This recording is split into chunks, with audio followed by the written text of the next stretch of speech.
Tetapi saya juga mengaturkan terima kasih ya kepada pucuk pimpinan negeri Indonesia, ya Bapak Presiden Prabowo Subianto. Itu kewenangan penuh dari kejaksaan. Kita harus menghargai itu. Yang paling penting kita ikuti proses hukum yang ada sampai nanti di persidangan. Ya. Kecewa nggak Pak dengan tidak ditahannya keduanya Pak? Itu kewenangan penuh dari kejaksaan. Ya. Pak Joko Widodo bersedia nggak hadir di persidangan dan saya akan periksa Pak Jokowi. Artinya apa? Artinya sidang pembuktian ijazah palsu benar-benar akan berlangsung. Di WA saya yang dan sangat viral, bahkan ada orang yang dekat dengan Solo meminta saya untuk menghapus video tersebut. Tapi seperti biasa video tersebut saya selalu kirim ke ring 1 istana.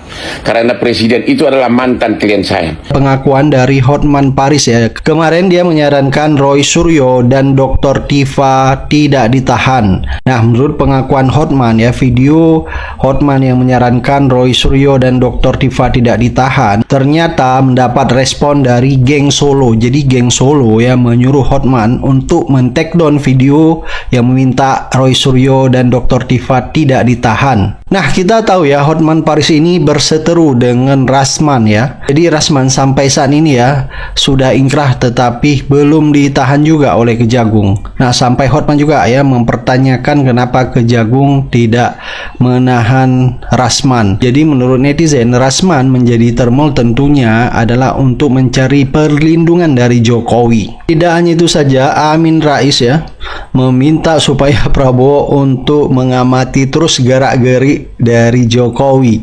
Jadi jangan sampai Jokowi ini kabur ke luar negeri di tengah kasus ijazah palsu, apalagi ya kasus pencemaran nama baik Jokowi yang menyeret Roy Suryo akhirnya akan disidangkan di Pengadilan Negeri Jakarta Timur. Banyak netizen mempertanyakan apakah Jokowi bakal datang untuk menghadiri persidangan seperti yang pernah disampaikan oleh Jokowi, atau seperti dugaan Amin Rais ini ya, Jokowi jangan-jangan nanti di saat sidang bakal ke luar negeri lagi ya, atau bisa saja kabur ke luar negeri mencari alasan supaya tidak menghadiri sidang seperti yang pernah terjadi di sidang Citizen Lawsuit di Solo, di Surakarta. Jadi Jokowi tidak pernah hadir di persidangan. Anda tahu nggak apa kemungkinan yang terjadi? Pada hari kepolisian menjemput Roy Suryo, saya langsung bikin video yang sangat viral ya, yang isinya, halo Bapak Kapolri dan Bapak Jaksa Agung, nggak usahlah ditahan demi kepentingan nasional dan politik yang sedang lagi goncang dan semeraut ekonomi. Itu akan menambah pertentangan. Mohon arif kebijaksanaan. Proses hukum berjalan terus, silahkan, tapi nggak usahlah ditahan. Itu waktu itu di WA saya yang dan sangat viral, bahkan ada orang yang dekat dengan Solo meminta saya untuk menghapus video tersebut. Tapi seperti biasa video tersebut saya selalu kirim ke ring 1 istana. Karena presiden itu adalah mantan klien saya. Nggak nyampe hitungan 5 menit setelah video saya kirim ke ring 1 istana, salah seorang yang sangat cergap selama ini sebagai ajudan dan sekarang menjadi pejabat senior WA saya dan mengatakan, bagus sekali videomu abang, bagus sekali. Itu WA dari istana, dari orang paling dekat dengan Presiden Prabowo. Dan memang selama ini sering video saya, postingan saya ditunjukkan ke Prabowo dan sering dipuji oleh Prabowo. Nah, saya minta pemerintahan Pak Prabowo mengawasi terus gerak-gerik Jokowi. Jadi jangan sampai lari ke RRC meniru tokoh-tokoh PKI dulu seperti Yusuf Aticorop, Sobron Aidit, Tio Kengbo, Sarmaji dan lain-lain yang melarikan diri ke negara Xi Jinping. Negara Xi Jinping ini mungkin seolah-olah paman angkatnya Jokowi. Maka hal yang sangat ditakuti Jokowi, manusia abnormal dari Solo itu, dia harus hadir ke pengadilan. Pak Joko Widodo bersedia nggak hadir di persidangan dan saya akan periksa Pak Jokowi. Dia lakukan adalah mengatakan ijazah palsu terus menerus dan menunjukkan itu 99,9%. Padahal apakah sudah diuji oleh pengadilan? Kan tidak.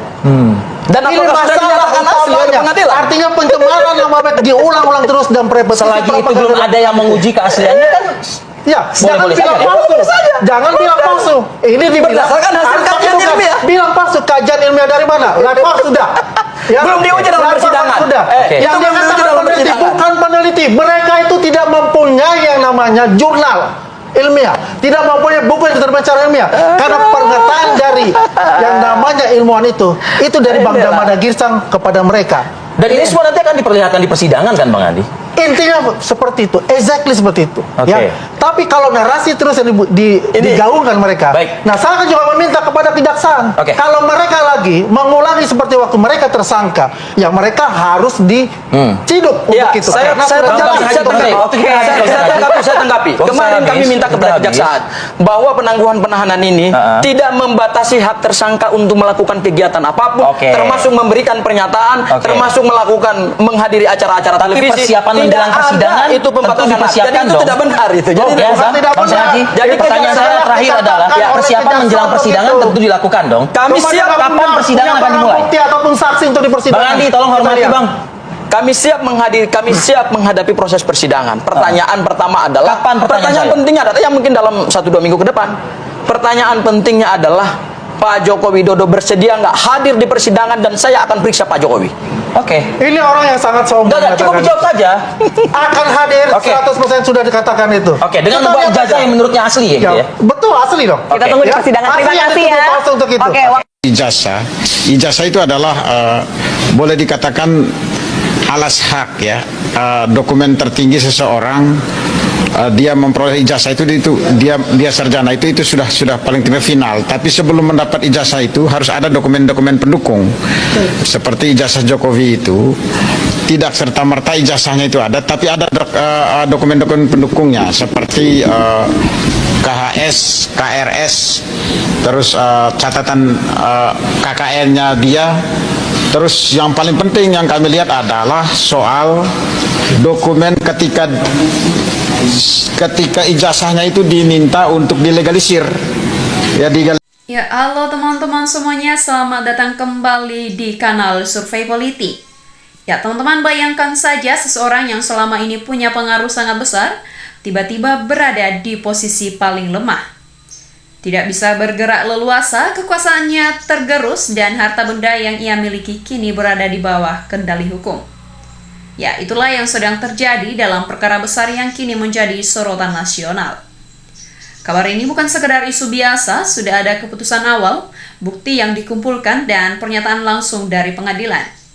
Kita anggap semua informasi ini berjalan sesuai fakta yang terungkap, lalu kita bedah satu persatu, mulai dari awal kejadian, proses hukumnya, hingga apa dampaknya ke depan. Teman-teman, mari kita pahami terlebih dahulu dan mari kita kenali siapa saja aktor utamanya. Yang pertama, Hotman Paris Hutapea, yaitu pengacara paling disegani di Indonesia, dikenal tajam, berani bicara, dan punya rekam jejak menangani perkara bernilai sangat besar. Kali ini ia memimpin jalannya gugatan dan pembuktian yang membawa perubahan besar.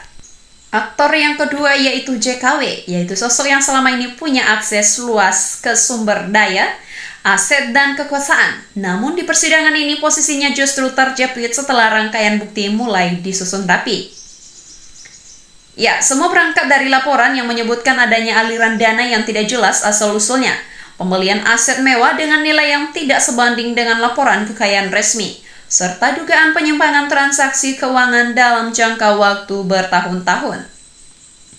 Hotman Paris yang dipercaya menangani kasus ini tidak bekerja sembarangan. Timnya mengumpulkan dokumen transaksi, catatan kepemilikan properti, data perbankan, hingga keterangan saksi yang saling menguatkan. Ia sering menyatakan kalau ada bukti, hukum harus berjalan tegas, tidak peduli siapapun orangnya. Langkah demi langkah hukum berjalan. Pertama, pengajuan gugatan dan permohonan penyelidikan. Kejaksaan dan pengadilan menerima permohonan untuk memeriksa kekayaan dan transaksi yang diduga bermasalah. Kedua, pemeriksaan bukti. Selama berbulan-bulan, tim hukum memeriksa ratusan lembar dokumen. Terungkap bahwa ada sejumlah aset yang didaftarkan atas nama pihak ketiga, tapi dikuasai dan dimanfaatkan langsung oleh JKW. Yang ketiga, keputusan majelis hakim. Pada tahap yang krusial, hakim mengeluarkan keputusan resmi. Yang pertama, mengonfirmasi adanya indikasi kuat bahwa sejumlah aset diperoleh dari aliran dana yang tidak sah. Yang kedua, memerintahkan penyitaan sementara hingga perkara selesai diputus. Yang terakhir, menetapkan bahwa uang tunai yang ditemukan dalam penggeledahan senilai lebih dari 3 triliun rupiah harus dibekukan untuk diperiksa lebih lanjut. Dalam sidang, hakim menyatakan bukti awal yang diajukan cukup kuat untuk melanjutkan proses dan mengamankan aset agar tidak dipindahkan atau disembunyikan. Disinilah posisi JKW benar-benar terjepit. Ia tidak bisa lagi memindahkan, menjual, atau menguasai harta itu secara bebas. Ya, sekarang kita bahas apa saja yang masuk dalam daftar penyitaan. Sesuai keputusan resmi, yang pertama uang tunai yang ditemukan di beberapa lokasi aman sekitar 920 miliar rupiah dalam bentuk rupiah dolar dan mata uang asing lainnya. Yang kedua, simpanan di rekening dalam dan luar negeri yang dibekukan total mendekati Rp 2,2 triliun. Ketiga, emas batangan dan logam mulia lebih dari 51 kg dengan nilai pasar saat ini sekitar Rp 75 hingga 80 miliar. Ya, properti dan aset tetap. Pertama, 7 unit rumah mewah di kawasan elit Jakarta, Bandung, dan Bali. Kedua, 4 apartemen di gedung bertaraf internasional. Yang ketiga, sebidang tanah luas di beberapa daerah strategis. Dan yang keempat, beberapa kendaraan mewah, koleksi seni dan perhiasan bernilai tinggi. Ya, semua aset ini kini berada di bawah pengawasan kejaksaan dan lembaga penilaian negara. Jika terbukti berasal dari hasil penyimpangan, maka aset-aset ini akan menjadi milik negara. Banyak yang bertanya mengapa kali ini prosesnya bisa berjalan mulus sampai tahap penyitaan. Yang pertama, persiapan bukti yang sempurna. Hotman dikenal tidak pernah melangkah tanpa bukti kuat. Semua data disusun rapi, saling berkaitan dan bisa dipertanggungjawabkan di persidangan. Kedua, tekanan hukum yang konsisten. Ia tidak mundur meski ada berbagai hambatan dan terus mendesak pengadilan untuk bekerja sesuai aturan. Yang ketiga, kepastian hukum yang ditegakkan. Ya, majelis hakim bertindak profesional mengedepankan fakta bukan pengaruh atau tekanan luar. Dan yang keempat, posisi JKW yang lemah secara hukum. Banyak dokumen kepemilikan yang tidak bisa dijelaskan asal-usulnya sehingga pembelaan yang diajukan kurang kuat. Hasilnya JKW kini berada dalam posisi tidak berdaya. Ia harus menghadapi proses hukum yang panjang dan nasib seluruh hartanya tergantung pada keputusan akhir pengadilan. Ya, apa dampak dari perkara ini? Yang pertama, bukti hukum berjalan adil. Siapapun tanpa memandang posisi atau pengaruh bisa diperiksa jika ada bukti pelanggaran. Yang kedua, efek jerak menjadi pengingat bagi siapa saja agar melaporkan harta dengan jujur dan mematuhi aturan. Dan yang ketiga, harapan keadilan. Jika terbukti bersalah, harta tersebut bisa dikembalikan untuk kepentingan negara dan masyarakat. Ya, setelah aset disita dan uang dibekukan, banyak yang bertanya, lalu apa langkah selanjutnya? Ya, jika di pengadilan nanti terbukti bahwa harta dan dana itu memang berasal dari jalur yang tidak sah, maka hukumnya cukup tegas. Seluruh aset tersebut akan dinyatakan sebagai harta rampasan negara. Artinya harta itu tidak lagi menjadi milik pribadi, melainkan masuk ke kas negara. Ya, nantinya dana dan hasil penjualan aset itu biasanya akan dialokasikan untuk kepentingan umum, bisa untuk pembangunan infrastruktur, bantuan sosial, atau program-program yang menyentuh langsung kebutuhan rakyat. Sebaliknya, jika nanti terbukti tidak ada kesalahan, maka seluruh aset itu akan dikembalikan secara utuh kepada pemiliknya. Jadi proses ini tetap menjamin keadilan bagi kedua belah pihak. Ya, teman-teman, kasus ini bukan sekedar urusan dua orang atau urusan pengadilan semata, tapi punya makna yang lebih besar buat kita semua. Ini jadi tolak ukur apakah hukum di negara ini benar-benar tegak tanpa pandang bulu, apakah posisi kekuasaan atau nama besar bisa melindungi seseorang dari proses hukum. Kalau prosesnya berjalan transparan dan hasilnya adil, ini akan membangun kepercayaan masyarakat terhadap sistem hukum. Sebaliknya, jika ada hal yang terasa ganjil, kita pun berhak mengawasi jalannya proses agar tidak ada pihak yang dirugikan. Sebagai warga, kita punya hak untuk tahu bagaimana harta negara dan keadilan ditegakkan. Ya, teman-teman, sambil menunggu keputusan akhir, kita juga harus bijak menyikapi berbagai informasi yang beredar. Biasanya dalam kasus sebesar ini akan muncul banyak kabar simpang siur. Ada yang membesar-besarkan angka, ada yang menyebarkan versi yang belum tentu benar, atau bahkan ada yang berusaha memutarbalikkan fakta untuk mempengaruhi pendapat publik. Jadi tetaplah berpegang pada informasi dan sumber resmi, keputusan pengadilan, keterangan kejaksaan atau laporan media yang kredibel. Jangan mudah percaya pada kabar yang hanya berdasar omongan atau tulisan tanpa bukti jelas. Ya, demikianlah pembahasan lengkap kita mulai dari awal peristiwa rincian aset yang disita hingga langkah ke depannya. Semoga penjelasan ini menjawab rasa penasaran dan membuat kita lebih paham duduk perkaranya. Kita akan terus memantau setiap perkembangan kasus ini. Begitu ada keputusan terbaru atau informasi resmi yang keluar, segera akan kami sampaikan kembali di video berikutnya. Sekali lagi terima kasih sudah menyimak sampai akhir. Jangan lupa dukung kanal ini agar terus bisa memberikan penjelasan yang jelas dan terpercaya. Sampai jumpa dan salam sejahtera untuk kita semua.